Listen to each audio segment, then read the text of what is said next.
Welcome back to Unconventional Asians, where this time of the coronavirus series, we're going to talk about finance. I know this is a scary time and it might have affected a lot of people financially, myself included. And today we have our expert here, Kristy and Bryce, to teach us how to invest. Kristy was the youngest retiree in Canada when she reached financial independence at the age of 31, and Bryce was 32 at the time. They've lived a nomadic lifestyle for over 5 years, traveling to 50 countries in that time. They didn't have a trust fund or inherit any money from their parents. They used smart investment strategies to create a portfolio for them to live off of. They teach their exact strategies in their blog millennial-revolution.com for free. Their work has been featured in multiple news outlets such as the New York Times, CBC, BNN, Business Insider, just to name a few. Kristy also made an appearance in a documentary called Playing with Fire.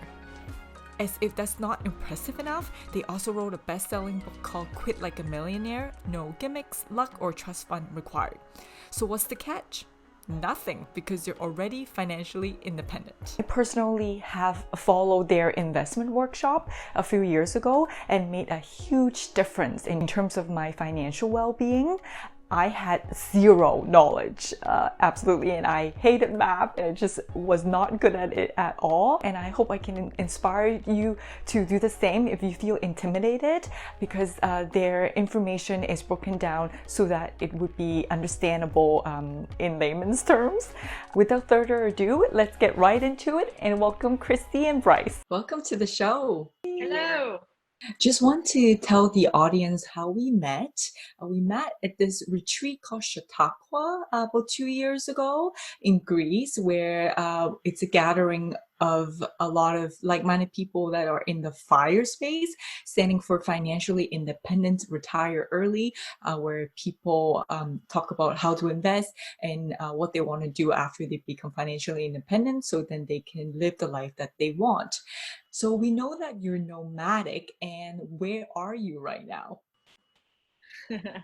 We actually are in Toronto. So in the middle of the pandemic, we actually had a family emergency. So we actually had to fly back immediately. We didn't really have time to think about, oh, do we go back? Do we actually stay where we are? Like, what do we do, right? So so as a result of a personal issue, we had to come back. But generally, this is a time in which I like to call geographic arbitrage on hard mode, because a lot of our nomadic friends, some of them are back, some of them are still in Asia, and some of them are hunkering down in places like Sri Lanka or Thailand or Taiwan to try to ride out the pandemic. Oddly enough, those countries, a lot of countries in Asia are actually have less cases than in North America or Europe right now for various reasons. Yeah, right. Like Singapore and Taiwan haven't even shut down their economies because they are just really, really good at contact tracing. So, so some friends of ours who are like stuck in Taiwan that decided to spend a couple months in Taiwan. They just sent pictures of us that are like hiking outdoors, and I'm like, I was like, I'm so jealous. Right. So geo arbitrage is still possible even during this time. It's definitely possible. It's just harder. You have to pick a place which will give you like a 90-day visa at least. And then try to extend it and then see where it goes. But from their perspective, they're doing better than we are because they're actually living life normally. They're going hiking. That's right. They're going, out for restaurants, and after our 2-week mandatory quarantine, we're still not really going anywhere because things are getting tighter and That's tighter, right. So, How else has the coronavirus affected your life so far? I think that it really puts things into perspective. You kind of like reevaluate your finances. We did multiple financial reviews. It makes you think about family and friends a lot, right? Because now, like normally we would be like meeting up with all the friends that we missed, but we can't do that. We are not meeting each other in person. And I think the world is learning to live on, like having social connection through social media and then working from home. So it's a whole new way of living. And I think it's here to stay for at least a little while to see. So you really have to get used to how things are now. Just to give the audience some context, Kristy and Bryce invest in low-cost index funds for the long term. So the golden question that everyone asks is it too risky to invest right now? Well, I mean, like the same people that were emailing us just a few months ago were saying, "Oh, it's too risky to invest in the stock market. It's too expensive, and I can't get anything on like the valuations are too high. Is like I don't want to risk. I don't want to invest right now." Well, now it's famous last words, right? I mean, like now the stock market is definitely not too expensive, but this is the kind of time in which you figure out whether you actually have what it takes to do this FIRE stuff and invest in and be able to invest in volatile times, because these kinds of events, they happen every, for us it's been like 10 every 10 years now. There's always going to be like a big scary market crash, and if you panic when every time that happens, you're not going to be able to invest long term. If you can only stand the stock market when it's shooting up and to the right, yeah, well, that doesn't do that all the time, right? So you guys actually have gone through this before in 2008. So we started investing in 2008. Mm-hmm. So we put money into the market right when the biggest at the time financial calamity that could possibly happen. So this is deja vu for us. So it's I know. like, this is not new. This is not new for us, and it's the same kind of stuff that we're hearing in the media of, oh, everything's on fire, it's different this time. It's different this time, and it's the same kind of stuff that happened before. And 9/11 was different this time. 2008 it was different this time. It's different this time, and it never is. Like we survived everything before that, and we'll survive this. So and it can't come fast enough, but when normalcy returns, I suspect that we're going to see a very, very sharp rise in the stock market, because it's this pandemic, while it's painful right now, it's not as widespread the effect on the stock market as 2008 was, and even 2008 eventually recovered too. So this is just kind of part of the process, and it kind of separates out the people who want to actually retire and the people who can actually do it, right? So what is your strategy and backup plan in times like this where the market is down and everyone's freaking out? I think it's also an opportunity to look at your finances and review what you've been doing, right? So one of the things that we did, because we know that there could be upsides as well as downsides, we actually harvested all the money in the previous year, interest as well as dividends. For this year's expenses, right? So we don't even have to guess at the market of like, when should I sell? What should I do? What if dividends get cut? What do I do? That money has already been harvested from previous years, which is why we talked about the 3-bucket strategy in our book, But Like a Millionaire. You got to plan for the future, and you got to have backup plans. So this is exactly when the backup plans come to fruition, and you're actually using it. So we did a financial review 2 days ago, and we realized that this year we don't have to do anything. On top of that, we have another 3 years of cash cushion that we don't have to sell anything to take care of our expenses. And even then, there's like more bonds. If we wanted to sell bonds, that would last another 10 years. So if we wanted to be really, really conservative, we're good for 15 years without doing anything, right? So that's what happens when you are realistic about your financial plans, rather than just thinking about the bull market. It's like, oh yeah, it's going to go up forever. I'll just inflate my expenses. Oh yeah, I'm making money, whatever. You have to think about the upside as well as the downside. I think that's where the immigrant mindset comes from. It's true. It's like shit can hit the fan at any point. Doesn't matter how good things are right now. So I think that's very, very helpful. It is financial review and with planning. So. Yeah. If you're in the accumulation phase, would you shift your asset allocation? So for example, if you say have more bonds, would you shift that into more the stocks position?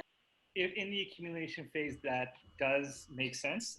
I generally don't recommend people go above 80-20, just because that gets a little too volatile, and you don't get that much more upside above that. But yeah, while you're accumulating, it makes more sense to be more aggressive when it comes to how much equity that you have.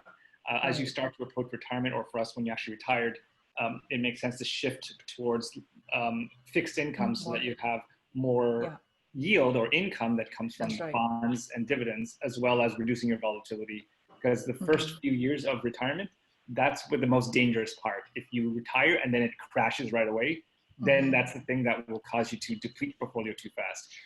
For us, it's been 5 years since we retired, so we're kind of already pulled out of that danger zone from from back then. So we actually started to shift a little bit more towards equity. So we were 60-40 until beginning of this year, and now we're about 70 equity, 30 fixed income. So do you still invest now with your extra blog income? Because you never anticipated you get the extra income, right? Any income that we get, we put it into its own separate portfolio, and we just keep Okay, investing. I see. And yeah, but it's all long-term kind of stuff. Like once we buy it, unless we're rebalancing, we generally don't, sell. We just kind of course, we just kind of buy it and then harvest the income that comes from it through dividends or interest, and we use that to live off of. That's perfect. I just want to say, just add a caveat to whether you want to go aggressive in this market if you're still accumulating.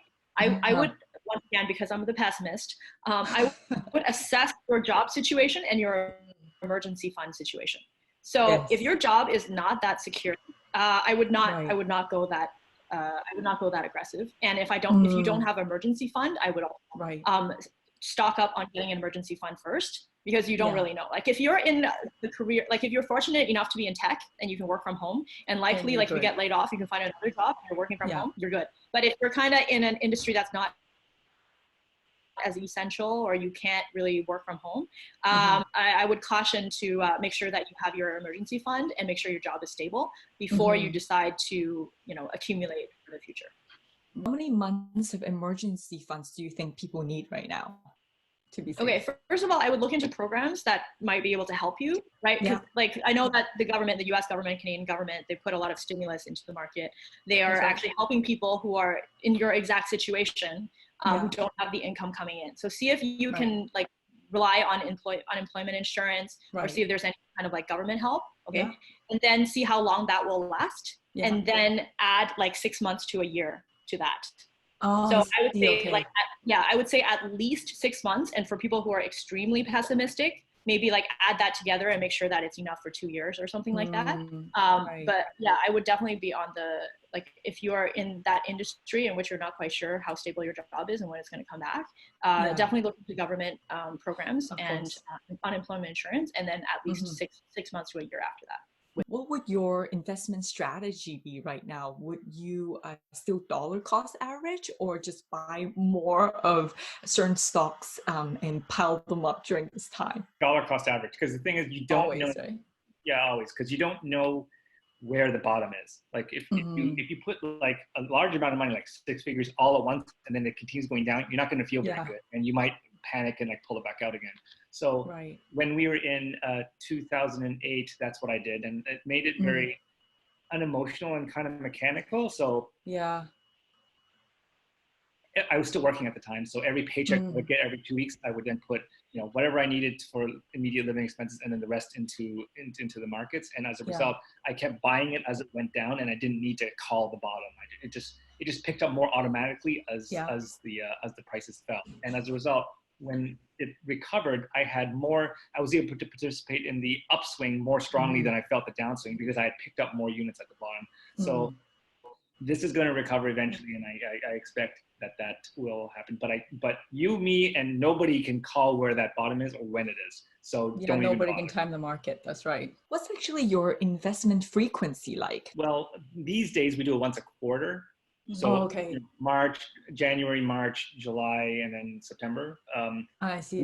When I was working, I did every paycheck. It was just more convenient, because you get paid every 2 weeks. So when you get the paycheck, then you remember, okay, now I'm going to put some more, invest more. So does it make a difference if you invest, say, once every 2 weeks or once a month? Not really. The research doesn't really show it. It really is just kind of like what's more it just really is what's more convenient, or what's more likely that you're going to remember to do it. So, How do you stay logical in 2008 as the market drops and not let fear get the better of you? So it was a lot scarier the first time than it is now, because because people were actually saying that this was the collapse of the global financial markets, and that banks were going to fall over, and that money would be worthless, and that we would all need gold ingots or something like that. So that was a lot. That was a lot scarier, because it was nobody knew the extent of the damage that was happening. Like it was like pension boards in Iceland were falling over, and people were like, "How in the heck that happened?" But because when you are buying individual stocks, like for example, WestJet or something like that, it's possible for WestJet to go bankrupt. It is absolutely possible for WestJet to go bankrupt. But if you buy all stocks at the same time, it's practically impossible. It is effectively impossible for that to go bankrupt, because that would require all companies in the world to go bankrupt at once. That's right. Right. So that means that it will always recover, but that doesn't mean that every company will recover. But that's why you buy index funds, right, instead of individual funds. Yeah, exactly. Even in so we're talking to you from Canada. Even in the TSX, when Nortel was the biggest component of the TSX, even when the biggest company in that went bankrupt, the TSX still survived while Nortel. That's good to know. That's what I understood the academic research behind it, and knowing that, like, okay, like these things always recover, you just don't know when and how fast. So that's why you always want to keep buying it, even when it feels, even when it's going down. But it feels it feels extremely frightening, because I remember putting in $1,000, and the next day $1,000 would have disappeared because the value had dropped. So it just felt like I was just setting money on fire.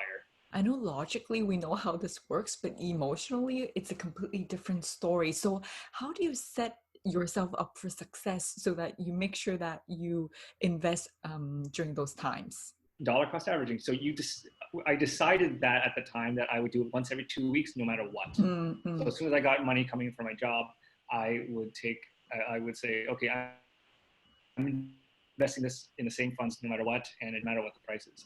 So by making that decision, like when you're not emotional, you can it guides you when you are emotional, because it's just kind of like, okay, I already decided this is the right thing to do. The research shows this is the right thing to do, so this is what I'm going to do. It still doesn't feel very good. I know. But because I did that and I got out of it, I mean, like we recovered all of our money within, like, in 2009, so mid 2009. Wow, to like a year, less than a year. We ended up managing to not lose any money in the stock market, despite the fact that the stock market took until 2012 or so to actually recover back to its original pre-crash amount. So once we did that, we kind of went, okay, yeah, this does work.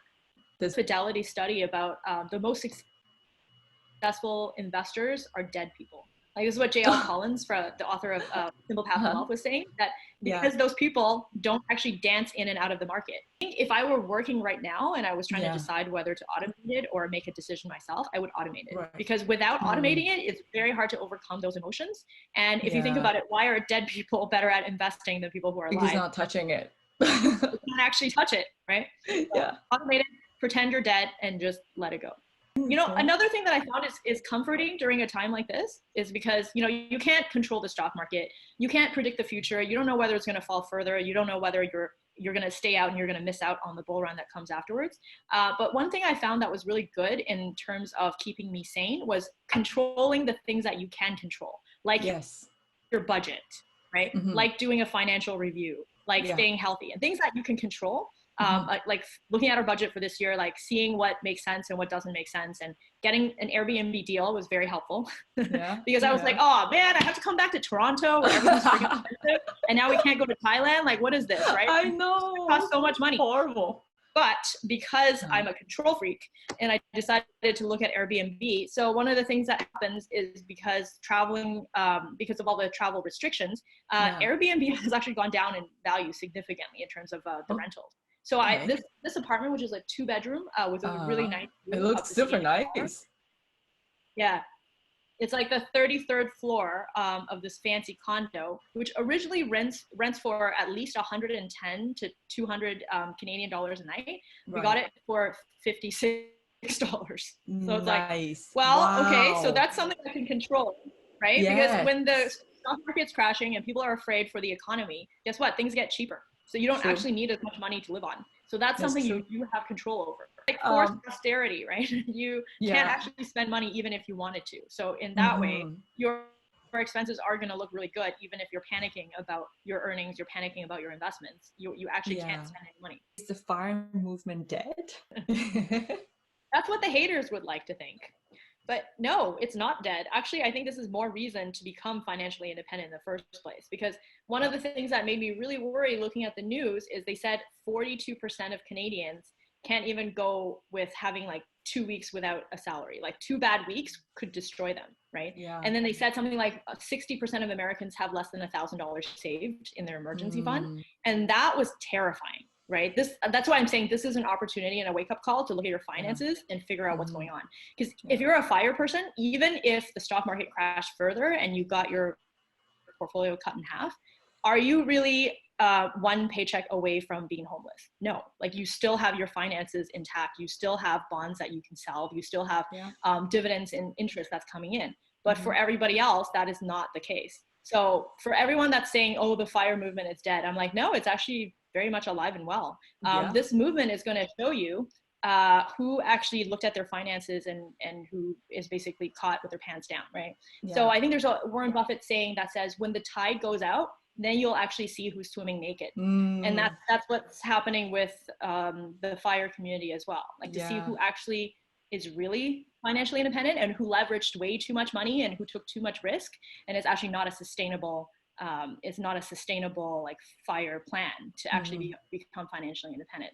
And I'm actually more grateful than ever that I don't have to rely on a job, because I feel really bad for all the people right now that are struggling and actually can't, they're at the mercy of their employer. Like that's very terrifying to me. What's your advice for people who are just starting out on their personal finance journey? I think number one is to look at your job security. And make sure that you have, and then number two is to make sure you have enough emergency fund for at least 6 months of expenses, and definitely look into any government programs that can help you extend that time, can help you out. And then for some people, I do see that in this period, there are some people that may have to switch careers, right? They may have to retrain. Because I have heard from other industries, like some industries, people are really struggling, like the airline industry or travel industry. But then there's some industries that are doing amazing, like the pharmaceutical industry, like the tech industry. My friend just got an offer to work for Amazon, and they're hiring over 10,000 people. I have other friends who are in pharmaceuticals that they don't have enough work. Like they have so much work, they don't have enough people to do the work. So this is like an opportunity to see whether like you want, if you're in that if you're struggling in a career where this has really impacted your job, like whether it makes sense to switch careers. And if you do have the money and you're one of the fortunate people that are okay, make sure that you have the emergency fund first. And then finally look at your entire finances, like how much your expenses can be, like how much of it can be made more efficient, and what is your time to financial independence. And then after you've got your job security down, you've got your emergency fund, then you think about like taking advantage of some of the deals in the market, because there are a lot of deals right now. And then that might actually like help you grow it faster, because now you're buying it at a deal rather than, a couple of months ago in which everyone didn't really want to go into the market because they felt it was overvalued. So I think the mindset is to think of it as an opportunity and think about what is within your control, and not worry about the things that are out of your control. And the people who want to learn how to invest, again, after sorting out your cash position and your job situation, we run a free workshop on our site called the Investment Workshop, which is a step-by-step guide on exactly how to build a portfolio very similar to the one that we used to retire on. So that's a resource that I would point you towards. Yep. I have to thank Kristy and Bryce for really changing my life for the better, because if it wasn't for them, I wouldn't be able to come up with a plan right now during this crisis to give me enough leeway. That way I can ride out the storm for a while, not until at least a year and a half. And that it's honestly making all the difference, because otherwise I'll be quite stressed out if I were to keep my condo that I used to have. See, I had like absolutely no previous financial knowledge at all, and all I did was read their blog and follow their step-by-step instructions with the investment workshop. So if I can do it, really so can you. Make sure you follow all the information in the links in the descriptions box below, with their blog, with their book, with the visualizer as well, that you can reference in the future. We can't really predict the future of the housing market. However, if it crashes or drops, would you buy a house? That is a very good question, because we were actually talking about this after we looked at the Airbnbs. Because every day we see lots of articles coming out saying like, oh, thousands of rentals are going to be returned to the long-term market because of Airbnb. hosts are considering whether they want to sell the condos because there's nobody traveling and they can't get the cash flow. So we were thinking, like if the condos dropped like, 20%, 30%, 40%, would we actually be enticed to buy a house? Because you're actually buying at the bottom. A lot of people actually became real estate investors in 2008 and was able to pick up properties for like 100,000 or less and get a really good deal, right? So we did definitely talk about that. And we do have enough bond positions that we could actually, liquidate and buy it. But we're still on the fence on this, basically. So okay, here's my two caveats that I was thinking about. Like number one, like how do you know whether that's going to be a good deal to go in on, right? Because there's so many things changing. There's so many, if there's going to be a lot of condos all being sold at once, like at what point do you actually go in and buy? That's the thing with property. You don't really know what's a good, because you're timing the market. So you don't really know, like, is this going to be the lowest price or do I wait for it to go lower or what do I do? Number two, I really don't want to be a landlord. I really don't want to be a landlord. Especially articles that I read recently with that whole rent strike that happened April 1st. I know. There was tenants, they were organizing and they were saying that because we can't, we don't get paid anymore because we lost our jobs, we can't afford to pay rent. And then that affects, like that might affect an entire building, right? Like everybody doesn't buy rent. And how are you supposed to evict them? And you kind of feel bad too because they lost their jobs. And it's just a very, very difficult emotional situation to be in, and I don't think I could handle it very well. So and then you won't be able to travel as much.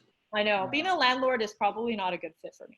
But so the only other option is we would like buy a condo at like fire sale prices and then live in it and then wait for it to recover. And even then I'm just kind of like, do we want to live in Toronto? It might be like for a few years without really traveling all that much. I don't know. I like Toronto. I don't know if I want to live here for the next God knows how many years. You know us. I mean, like we love traveling too much. The minute that the airlines open back up again, we're off to Singapore. And where would you be after this whole coronavirus crisis is over? Yeah, so this is the thing I was thinking about too. I was like, okay, once the travel ban's lifted, I'm actually a little bit concerned about going to like Europe or Australia or UK because of all the racist incidents that have happened as a result of COVID, right? And so that, like I said, this whole crisis is changing everything, like how we think about our finances, how we think about our jobs, how we think about our relationships, and also how we think about our nomadic life and traveling. Like, do I want to go to the Western countries? I'm a little afraid. Maybe I'll go back to Asia because I feel like they actually have a handle on things. And, look how well Taiwan is doing and how Singapore is doing, and they're kind of living life as normal. And I would feel more at home going to an Asian country where I don't have to worry about racist backlash. So what about you? That's my thoughts. Yeah, I think with the the fear and the xenophobia right now, it's here right now because of the virus. Once it goes away, that'll die down too. But I've also realized that we really can't deal with the cold anymore. And we're right now it's April and it's not like snowing, but it's like it's still not t-shirt and shorts weather yet. And we rather enjoy our perpetual, like we just came in from Indonesia where it was like 30-35 degrees like every day, and I still have a tan line. It's pretty awesome. Nice. I'm sure you get a lot of questions from your readers from your blog. And what is that number one burning question that everyone asks you? I guess the question is, when should we jump in? Like, we want to invest, what time should we jump in? And the answer is, I don't have a crystal ball. I can't tell you. If I could tell you, then I wouldn't have needed to work for the last 10 years. I could just do it and predict the future. But basically, we tell them, just like what we said before, you DCA into the market, you set automated investments so you don't have to fight your emotions. And it's really not, it's simple, but not easy. Right? That idea is very simple that I'm just going to put it in, but then actually like pressing the button and saying, yes, I want this to go is probably one of the hardest things ever. So I think that's the number one question we get is like, oh, I really want to invest now. I think it's a good time and I'm ready to pick up some deals. So when should I go? Give me the green light for me to hit the goal. And I'm like, well, I can't really tell you that. You just have to space out the money and just put it in without getting all emotional and panicky. I just want to mention one more thing because you said like taking responsibility and if somebody else who's a professional can help you. I just want to tell like your viewers like two big warnings. Number one, because of this environment, there's a lot of predatory lending going on, and there's a lot of so-called experts / financial advisors that are coming to ride in to save you and your money. Okay, so be very, very careful of that, because this happened in 2008 as well.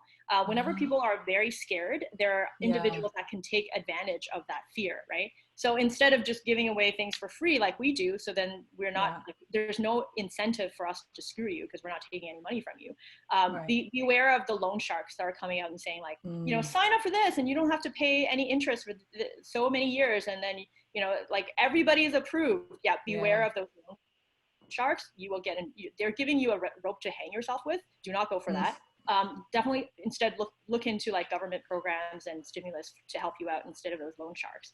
And number two, financial advisors. So one of the readers that wrote into us recently, she was like, should I fire my financial advisor? And she's a doctor. So immediately that was kind of a red flag, because I know how much financial advisors love doctors, because doctors work really hard. They have a lot of time. They don't have a lot of time. And they make a lot of money. Just like Bryce's family doctor, and along with a group of his family friends, actually fired their financial advisors after realizing that they were being put into really, really badly managed active funds and being charged a lot of money. So then they decided to learn about FIRE and learn about how to invest on their own and help each other out, because they didn't want to get taken advantage of, which makes perfect sense to me, right? So when I looked at this person's portfolio that the financial advisor had put together, and I modeled it next to our portfolio, the one that Bryce was mentioning in the free workshop, they were actually lagging the performance of our passive index fund portfolio. And it's way more complicated. It's performing worse. And this person is being charged 1% fee for the privilege of doing worse than the index. So I would highly recommend using Portfolio Visualizer. Like I can send you the link, that you can include it for your audience. Yes, please. At the bottom, along with our workshop, so that they measure the performance of a pure indexed portfolio with the one that their financial advisor is giving them, to make sure that they're not being lied to. Because the worst thing you could do is just trust your money with somebody else who is using this kind of fear to scare people into giving them their money and then managing it poorly, and on top of that charging you and degrading your performance even more with a 1% fee. So that would be my advice. Avoid the loan sharks, and make sure you vet your financial advisor, because sometimes they're not there to help you. I think this is why I like the FIRE community so much, because everybody had, like you said, you're not panicking, we're not panicking. When everybody is not panicking, then you actually have the peace of mind to be able to help each other and not take money for it, right? Like it's like, I'm just giving you this advice, I'm giving you this tool, which is completely free to help you, because I want the best for you, and I'm not going to take any money from you because I don't need it. So what are the silver linings of this crisis for you? I like this condo. Apparently our costs have gone down, and then our quality of life has gone up. So sometimes you just never know, right? Like you're like, oh no, my portfolio is dropping. Thank God we have the backup plans in place. But then like something else, it's like a balance, right? It's like something goes down, but then your expenses goes down to kind of counterbalance it. So I'm quite grateful that we didn't have to worry about really expensive rentals coming back to Toronto. Yeah, for sure. Toronto, I forgot, because I hadn't been back in Toronto for an extended period of time for years now. I had forgotten how frustrated the people here were with high rents. And we're so out of touch. Like, you mean you don't pay $600 a month for a place with a pool and like super brand new house? I don't get it. So what's been rather interesting is that this crisis on Airbnb for Airbnbs in the tourism industry has caused short-term rents to invert and actually be cheaper than long-term rents. And if people, so there's two ways this could play out in the Toronto housing market. One is the owners panic and they sell they dump a bunch of units onto the market, which will bring down. And if they all come out at the same time, or if they just like go bankrupt and foreclose, it'll cause a lot of like condo building units to be released onto the market and really bring down the condo prices, which is something that has happened long term. Or the second one is they could convert them into long-term rental units, which will have the same effect. If a whole bunch of them come on at once, it'll bring the rents down as well. So that would be an interesting thing to watch. I don't think anybody thought that a virus would be the thing that actually deflates the Toronto like housing costs. Yeah, and for Mother Earth to heal. Yes, that's definitely a plus. I mean, it's weird being in Toronto and not hearing cars and not hearing planes fly by and just for it to be so quiet, right? And so like there's a lot of environmental positive impacts as a result of this that might actually affect us long term. Like that might actually heal the environment. That might actually solve a lot of problems that we didn't know how to solve up until now. And people are getting really creative with the times that they've got on their hands, and maybe we'll just start something completely different, like a new technology, because I think humans are just very innovative and creative and resilient when they need to. Oh yeah, I read about the Etsy owners making what is it called, homemade masks. And and they're giving it out to people so that try to protect other people from you, because people say like, oh yeah, the mask doesn't do anything unless it's an N95. You got to reserve that for the healthcare workers. Yes, that's true. But if you have homemade masks, that's going to prevent other people from you, right? Because you may be asymptomatic and you don't even know it. So with all these creative people getting to work, like making these homemade masks, like that could save a lot of lives. Humans are very innovative. Like Airbnb came out of 2008. So did it? I didn't know that. Yeah, it did. Yeah, it was. Yeah, it was a way for people to like who had lost their jobs to like monetize like a spare bedroom kind of thing. Right? Exactly. That's where it all started. And then it became the behemoth that it is now, like 12 years later. Yeah. So and then that completely changed the face of travel. So who knows? Like something. And then I think Discount Airlines actually came out because of that as well. Like, because before they had such a small percentage of the share of the market, and then that grew significantly as a result of 2008 because a lot of the bigger airlines couldn't actually stay afloat. So, who knows? Like, some other amazing things going to come out of this, and humans are very innovative. So I'm looking forward to see what comes out of it. I'm just going to ask one last question to most of the guests that we interview. What does unconventional mean to you? I think unconventional means not being afraid to be different. So, like right now with people who are within the FIRE community, and then people are saying like, haha, you're going to be screwed. And because, like you were so happy when it was going up, what happens when the market is going down? And I still haven't changed my attitude. Like, that doesn't scare me. I have a very thick skin because of this whole unconventional thinking and not being afraid to go against the herd. And I think if you live your life like that, you don't have to be affected by other people's unhappiness. Like, usually people lash out when they're hurting or when they're unhappy. But then if you have the ability to think differently and the ability to manage your finances, you can have compassion for them rather than lashing out or getting upset or depressed over it. So I think this unconventional thinking has carried me quite well through life. And even with the ups and downs and with the crisis that's happening, like, it doesn't really bother me. Yeah, I like that. That was a good answer. Stay safe, everyone. Yes, stay safe. Yeah. I just realized now that the cash cushion thing that we came up with, she called it the crash cushion. Oh yeah. We're so thankful to have Kristy and Bryce today with us to help us navigate this time in the financial world, because it can be really confusing. It can be very scary, especially if you don't have much knowledge with it, like I was just a few years ago. But that's why we're here to hopefully inspire you and guide you along the way. If you have any questions at all, please feel free to comment in the comment section below. We also did actually a live interview with them in Bali, but that will be up for the next season when we start doing live interviews, when we can get out of this lockdown, and please stay tuned for that. Be sure to subscribe to our channel for more videos with unconventional Asians for our authentic conversations. Join our community at Unconventional Asians on Facebook, Instagram, and YouTube to hear more.